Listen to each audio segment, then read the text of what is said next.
요즘 중국 경제를 보면 사실 좀 아슬아슬하죠. 중국에 기대는 비중이 여전히 높습니다.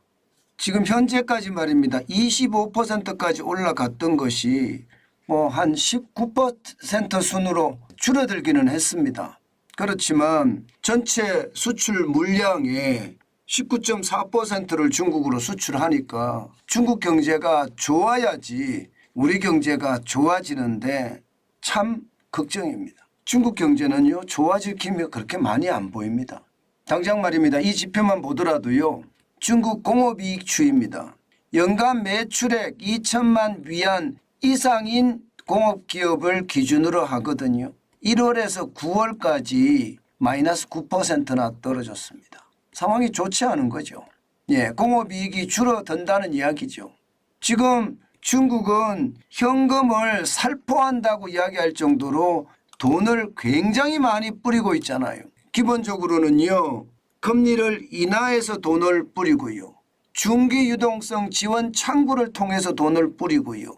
그리고 은행의 지급 준비 비율을 낮춰서 돈을 뿌리고요. 그리고 또 있습니다. 추가 경정 예산을 만들어서 돈을 뿌립니다. 어림잡아도 300조, 400조는 지금 뿌리고 있거든요. 그런데 예상보다가 시장의 성장률은 좋지 않습니다.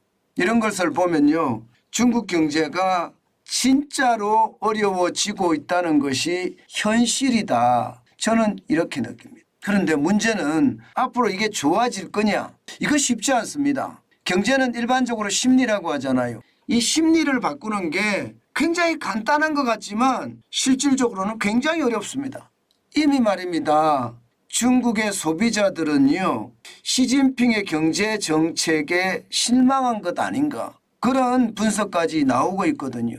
그렇게 되면 시진핑이 계속 장기 집권을 해가는 한 이 경제 심리가 쉽게 회복될 것 같지는 않습니다. 그렇다면 대한민국도 전략을 바꿔야 돼요. 중국의 경제 심리가 회복되지 않아서 소비가 늘어나지 않는다는 것. 소비가 늘어나지 않으니까 중국의 공업이익이 마이너스 9%까지 내려간 거거든요. 내수가 불이 꺼졌다는 거예요. 게다가 수출도 불이 꺼졌다는 겁니다. 돈을 뿌리는데도. 대한민국의 수출 전략도요, 새로운 냉전 체제라고 이야기하는 이 와중에 말입니다. 자유진영과의 연대가 저는 굉장히 커져야 된다고 생각합니다. 지금처럼 말입니다. 중국이 소비의 대국이니까 중국만 믿고 그대로 따라가는 것은요, 저는 방법이 아니라고 봅니다. 분명히 중국 경제는 지표로 보면 큰일 났다 하는 생각이 들 정도니까 우리는 그에 대한 대비책을 단단히 세워야 된다는 의미입니다.